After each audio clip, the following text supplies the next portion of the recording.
Hello, everyone. I'm Sam Eckmann of Gold Derby, and I am here with Craig Henighan, the man who makes all the sounds of Stranger Things come to life. And I have to congratulate you because you must have had an amazing Emmy nomination morning, because you are nominated twice for Stranger Things for sound editing and sound mixing. You also have an additional nomination for a half-hour series for Love, Death, and Robots. So, I mean, you've been to the Emmys before, you've won Emmys before, but this is, I think, your first time with multiple nominations in a single year. What's it like seeing your name pop up Yeah, all over the place there? yeah. Thank you, Sam.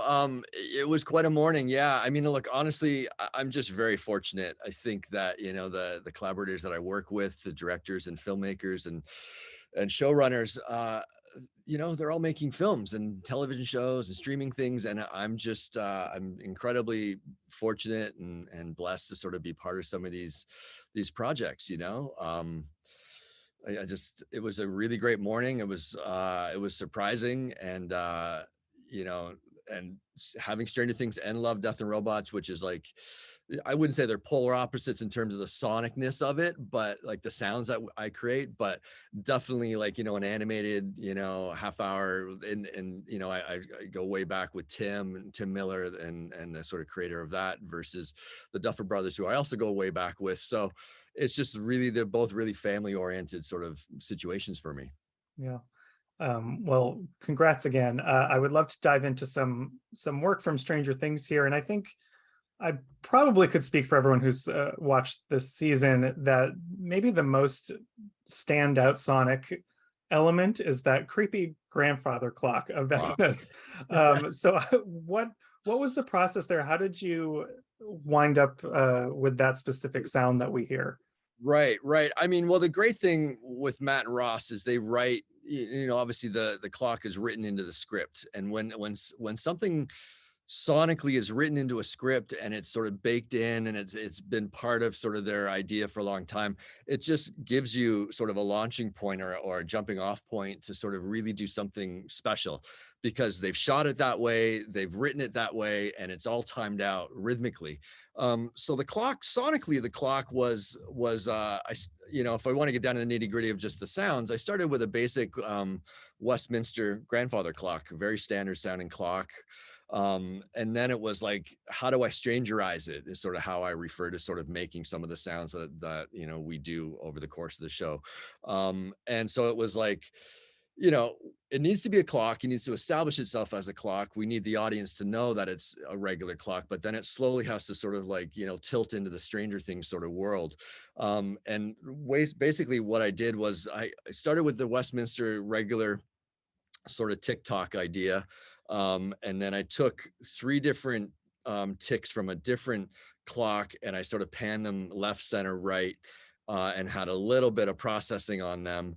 And then the pendulum swinging was something that I was like, I got to get this pendulum to sort of like have a little bit more, again, sort of a scarier or an older sort of groanier sort of sound.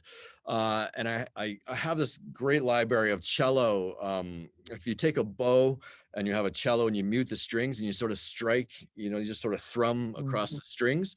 I kind of just hit upon this thing of it being the same sort of rhythm of a pendulum.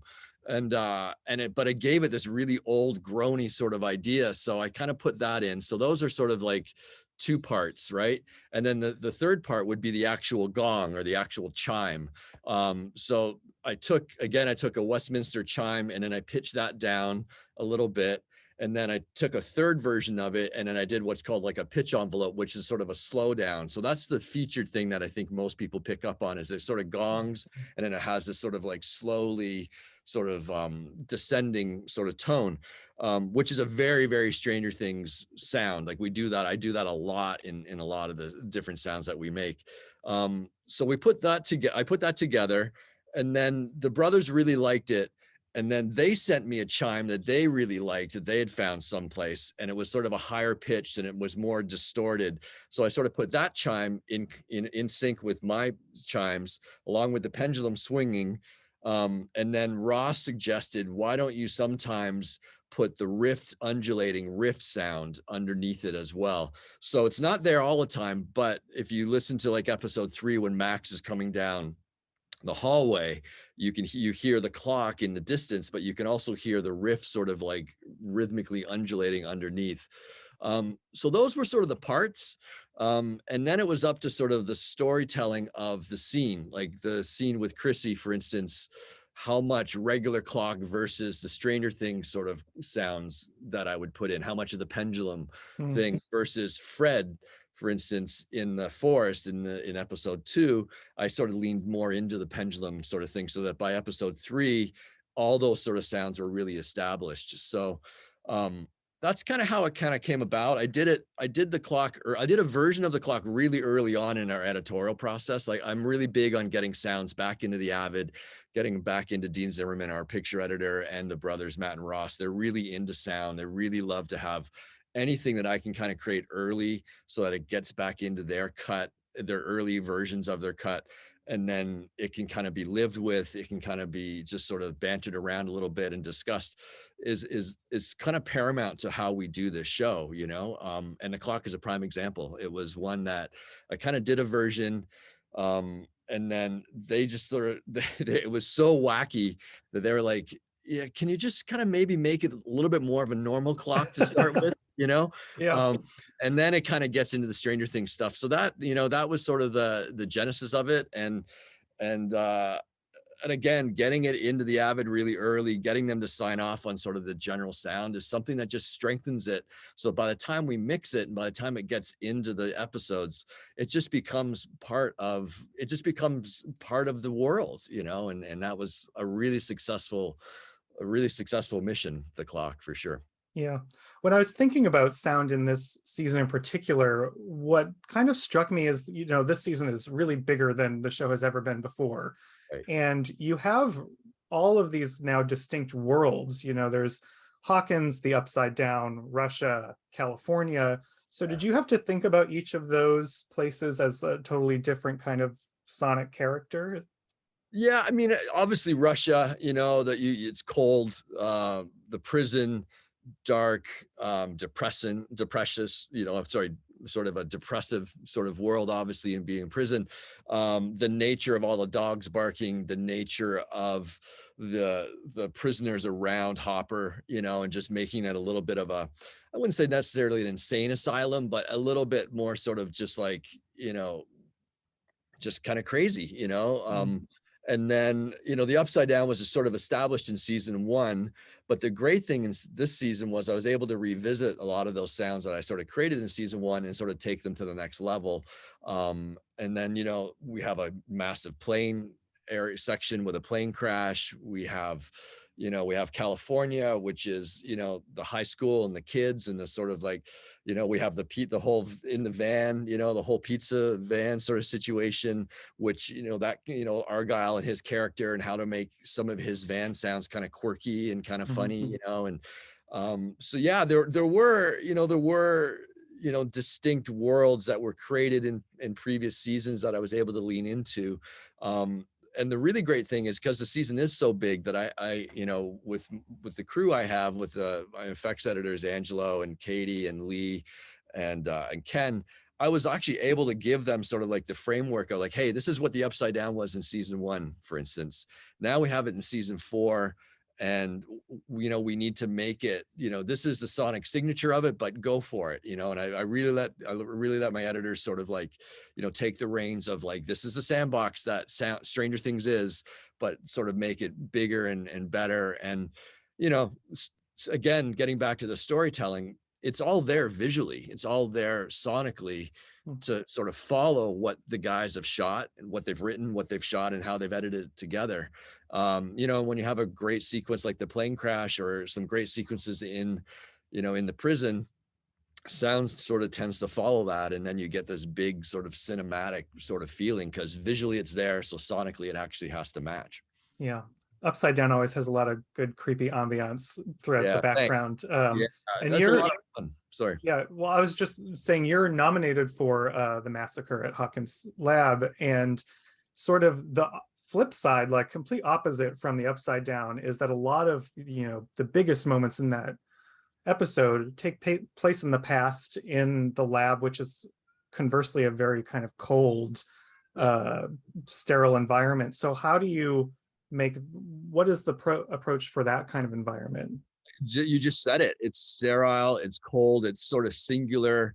You know, again, the lab was sort of established in season one, and you know, it's a lot of light buzzes, it's a lot of fluorescent sounds, it's a lot of neon buzzes, it's a lot of tonal things.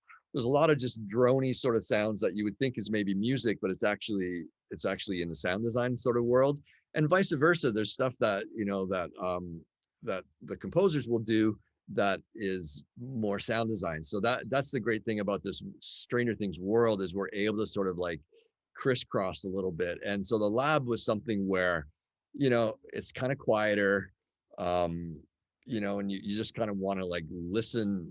You want to sort of lean in, I think, in those moments and stuff, you know. And again, some of the storytelling and the moment you talked about where we go into a, you know, we go into a flashback, or you know, we go into sort of like into Vecna for a second and flashback to 11, and then into the Rainbow Room, and then maybe a quick shot of Brenner. There's all these sort of quick cuts, and we've really established this sort of vocabulary of like stings and whooshes and risers and all these sort of like, again, sort of like sonic sort of sounds that we sort of help keep the energy going, you know. So that when it does become still and quiet, and 11 sort of comes around the corner and bursts through the door into the lab, you can kind of be quiet. You can kind of be still for a second, because you've just kind of come out of all this sort of loud sounds and stuff, you know. Yeah, you were talking about revisiting elements earlier, and it made me think of the Demogorgon battle in Russia in this season. I mean, we've seen obviously those creatures before, but this one just feels more brutal, with lots of, you know, really gross crunching bone Yeah. noises in there. Where do those come from? How do you get those? Well, it's interesting. Yeah. I mean, the Demogorgon, obviously season one, you know, was he was around the most. Demo Dogs in season two. Demogorgon wasn't in season three much until, I don't think at all, actually, until the last episode when we're actually in Russia and he comes out of that little sort of cell. So it was really fun revisiting a lot of the sounds that sort of were established in season one, but then the challenge of having to take it to this whole other level because he has a giant fight essentially in the prison, right? So that was a lot of fun, to sort of like I let sort of Angelo and Katie and myself sort of like took a swing at all those sort of things, you know, and they were able to sort of add their sort of flavor to sort of some of the Demogorgon sounds that I had sort of done. You know, the bones, the crunching, the gore. I mean, Matt and Ross can't get enough of that sort of stuff, you know, like they just really get that stuff. And season three was the season of gore, right? You know, Angelo and I had already recorded a fair amount of gore, you know, anything from your standard vegetables, you know, crunching and heading down to the grocery store and just finding a bunch of different sort of elements, and you know, ripping apart chickens and ripping apart pumpkins. And you know, you look for stuff that sort of like has character to it. You know, you look for sounds that you can kind of like, you know, manipulate while you're recording them. And then when you get into it and you're doing a scene like the Demogorgon sort of fighting, you know, all those guys in the prison, you kind of pick your moments, right? You know, and so it's all about sync and rhythm, like, you know, so you don't layer everything up together. You sort of maybe have, you know, a Demogorgon roar, and then maybe a reaction from one of the prisoners, and then there's a bone break, and then there's the gore afterwards. So it's all the sort of orchestration of like when and how you sort of hear sounds. And then obviously you get into sort of the technical side of like the frequencies and what makes somebody wince as an audience member, what makes somebody go, oh, that's really gross, you know, and stuff. So you start thinking about, you know, clearing out other sounds to make that one sound really sing. And that's goes to back to the sort of like the human hearing, like when you can only focus on, you know, we've all watched movies or all watched shows where there's too many things going on. There's music blaring, there's this blaring, there's all these sort of sounds. I can't say that we don't have a lot of sounds and music in our show, because we certainly do. But we certainly try our best to orchestrate all these different sounds so that they all sort of have their time to sort of shine. Even if it's a split second, it makes all the difference for somebody watching it at home going, oh God, that was really gross sounding. And it might actually be the simplest sound, but the way it's orchestrated and the way it's timed is what sort of really makes the sound land. Well, I guess I want to talk about audience reactions before I let you go, because, sound design is, oftentimes not the aspect of TV or film that gets the most attention, perhaps in press or something, but it's so important to this series. And when you watch a episode back, or when you see people reacting to an episode, what is it that makes you say, oh, I got it, I accomplished my mission here? Oh, I mean, specifically in this season, it would be the clock for sure, Vecna's voice. I think, Jamie obviously performed the amazing way that he performed and used his voice to sort of create Vecna. And then the processing sort of we applied to it to make him a seriously in the pantheon of bad guys. I think he's in there, he's up there, and then I just think it's like, you never know, right? Like when we're working on a show, we just try to do the best that we can do, and we try to use sound to tell stories and to sort of be sonically interesting. We are, sound is an illusionary sort of thing. At some levels, like you don't want to call your attention to yourself, but at the same time, a show like Stranger Things sort of allows you to call attention to yourself, because again, Matt and Ross really like sound. They just really do. And when you have leadership like that, it just allows, a person like myself to sort of like swing for the fences. And then you have a show like Stranger Things, you have an idea of like, this can actually really work. The clock's a prime example. The upside down's a prime example. The Demogorgon from season 1's a prime example, it's just, again, I'm very fortunate to work on something where the guys, Matt and Ross really love sound, and they really let myself and my team really sort of bring a lot to the table. Well, it's an excellent job. It all comes together fantastically. So thank you for sitting down here. Everyone who's watching, subscribe to Gold Derby. Keep with us the rest of this season. Craig, thank you so much. It was great to talk to you. Thanks, Sam. Thank you.